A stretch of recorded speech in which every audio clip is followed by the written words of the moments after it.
kalau orang yang ada dialysis ni tak ambil leaf core. Very good kan soalan tu kan. Saya pun tak terfikir. Bila orang tanya, saya pun carilah saya setiap bahan dalam leaf core tu, saya cari dia punya clinical paper lah, kan, scientific paper. Semua bahan dalam leaf core orang sakit buah pinggang boleh ambil. Malah ada satu bahan setiap satu tu sebenarnya ada support untuk buah pinggang. Good for your kidney.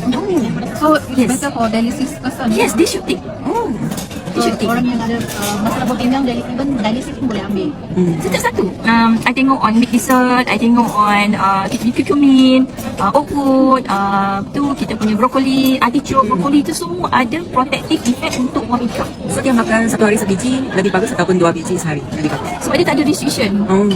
Sebab dia bagus untuk buah pinggang. Dia bukan merosakkan buah pinggang, dia bagus untuk orang buat masalah buah pinggang.